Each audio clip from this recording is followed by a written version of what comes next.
TV신문고입니다. 집이 언제 무너질지 몰라서 두려워하는 분들을 만나셨다고요. 네, 그 정도가 상당히 심각합니다. 네. 비 올 때마다 물이 새는 것은 기본이고요. 점점 집이 기울고 있다 보니까 바닥 전체가 주저앉고 있는 상황입니다. 근데 이 10년 동안 이런 일이 진행돼 왔다고 하는데요. 무슨 문제가 있었던 것인지 그 현장으로 가보시죠. 예. 비만 오면 집 안으로 쏟아져 내리는 물줄기. 근데 이거는 뭐 가정이라고 할 수가 없어요. 집이 아니고 그냥 단지 살았어요. 그냥. 이게 집이 넘어가는 거예요, 이게요, 지금. 계속 진행 중에 있는 거예요, 집이. 멀쩡했던 담벼락이 무너져버리고 방바닥까지 내려앉은 집이 있습니다. 하루하루 불안 속에 살고 있었다는 사람들. 대체 무슨 일이 있었던 것일까요? 문제가 있다는 인천의 한 단독주택으로 향했습니다. 이곳은 10년 전부터 문제가 생기기 시작했다는데요. 아파트에 살 때 애들이 강아지 한 마리 키우기 소원을 했는데 그걸 보고 왔던 건데 꿈이 완전히 박살났죠. 2007년 5월 집안 곳곳에 균열이 생기면서 그 틈 사이에서 석회가루가 떨어지기 시작했다는 겁니다. 물은 전체적으로 떨어지는데 저쪽으로 막 폭폭같이 쏟아지고 왔다 갔다 하면서 살림을 해야 되니까 임시로 이렇게 하고 거의 10년을 살았어요. 10년을. 네, 이 박주희 씨는 제작진에게 비가 올 때 그 당시의 영상을 보여줬는데요. 균열을 타고 새어든 빗물 때문에 온 집안이 물바다가 됐습니다. 게다가 앞으로 막 이게 지금 이렇게 쑥 이렇게 완전히 쑥 기울어져 있어요. 그러면서 페트병 하나를 바닥에 내려놓는데요. 바로 굴러내려가죠. 한쪽으로 심하게 기울어져 있다는 이야기입니다. 수평면과 비교해 봤을 때 주먹이 저렇게 하나 들어가고도 남을 정도입니다. 심하게 내려앉아 있죠. 2010년경부터 급격하게 이 건물에 대한 변화가 생긴 거예요. 무너지는 거죠, 사실. 집이 무너지고 있다니 대체 어떻게 된 일일까요? 김명신 씨를 따라 간 곳에는 이미 무너져버린 담벼락의 잔해를 확인할 수 있었는데요. 우리가 왔을 이 콘크리트 바닥이 이겁니다. 요 선인데 계속 내려앉은 거예요. 이렇게 주저앉고 있는 거예요. 네, 담과 맞닿아 있던 마당이 주저앉으면서 약 5cm 이상으로 좀 내려앉아 있는 상황입니다. 이렇게 있었던 부분이죠, 이렇게. 이런 식으로. 떨어져가지고 이런 식으로 부셔진 거죠. 또 외벽에 붙어있던 지붕은 무너져 있었고 집안 곳곳에는 이미 넓은 균열이 발생해 있는 상황이었습니다. 언제 집이 무너질지 모른다는 불안감 때문일지 이 김명실 씨는 집이 기우는 방향으로 직접 저렇게 쇠파이프를 받쳐뒀다고 하는군요. 깜짝 놀라서 일어났을 때 2번이나 경험을 했는데 집이 주저앉는 거예요. 우릉, 뻑뻑뻑뻑 뭐 이런 소리가 나는 거예요. 불안해서 잠을 못 못 잘 견디겠더라고요. 것 같아요. 당연하죠. 그래서 이 파이프를 갖다가 세우는 거예요. 왜? 무너질 때 도망갈 시간이라도 보려고.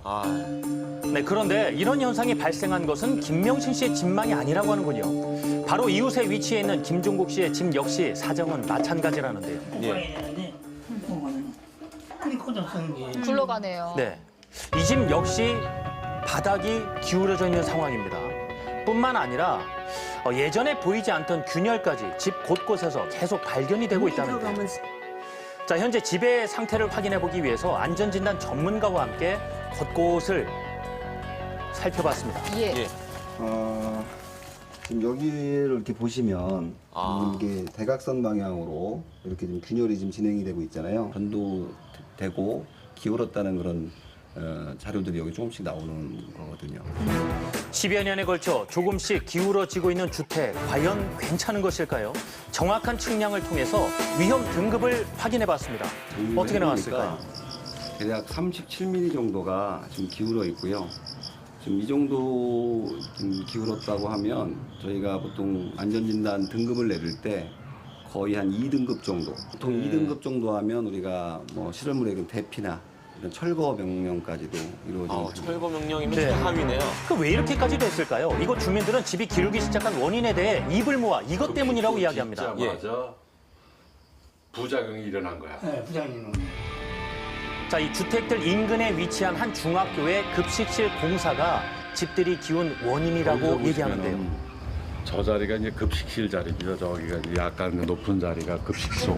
네, 지금은 안 보이죠? 문제가 됐었던 급식실 현재 철거가 된 상태라고 이 합니다. 급식소에서 발생된 하수관이 저쪽 아까 무너진 담장 쪽으로 하수관이 이렇게 돼 있는데 원래 준공 도면에는 저쪽 체육관 앞으로 가게 돼 있어요, 그 물이.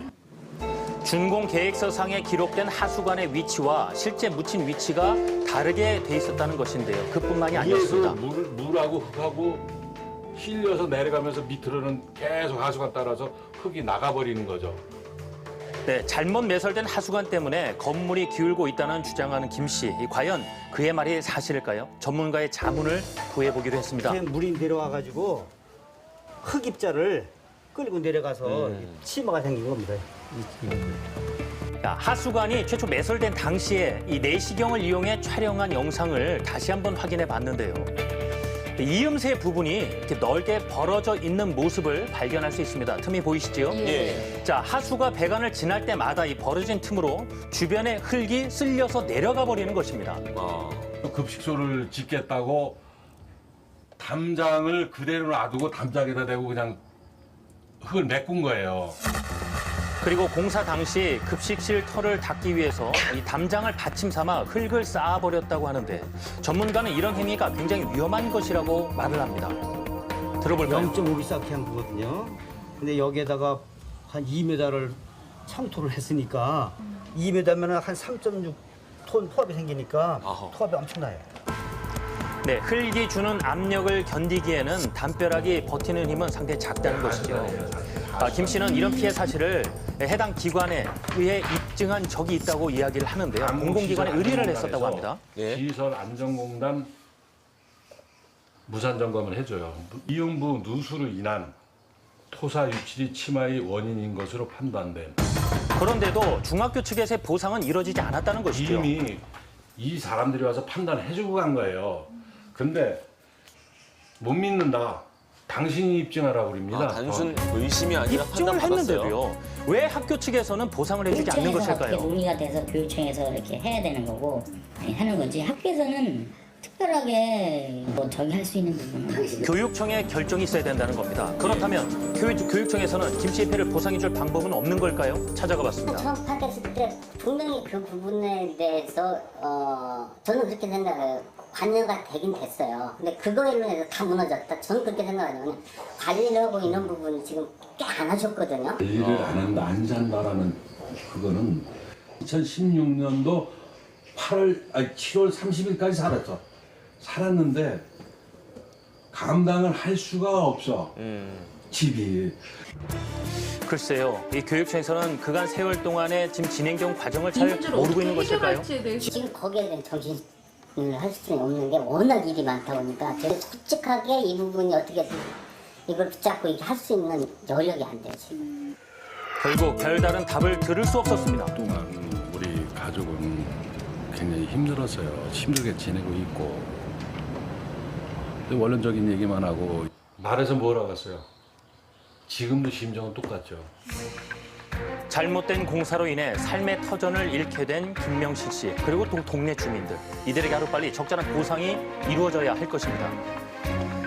네. 곳곳이 갈라져 있는데 그 균열 상태가 심각하고요. 건물까지 이렇게 기울어져 있으니까 불안해 보여요. 주민들이 잠자기 무서울 것 같아요. 그렇죠. 그래서 이 공공기관에 의뢰를 해서 예. 정확히 또 원인 파악을 해서 제출했다고도 하는데 예. 학교 측에서 교육청의 어떤 예산이랑 내려와야 또 보상을 해줄 수 있는 거잖아요. 예. 결국 교육청에서 뚜렷한 방도를 못 찾고 있는 겁니다. 지금 보면은 9년 동안 살다가 집이 막 무너져 내리니까 파이프를 받쳐놨었잖아요. 예. 도저히 안 돼서 지금 1년 전에 안 되겠다 싶어서 그 집을 두고 나오게 된 겁니다. 못 살죠. 그렇죠. 새로운 집을 또 구하다 보니까 거기에 나가는 또 이자가 매달 100만 원씩 물고 있는 상황이다 보니까요. 그렇죠. 언제까지 이 상태로 가야 될 것인가라는 부분은 교육청에서 좀 알아주셔야 되는 것 아닌가 싶어요.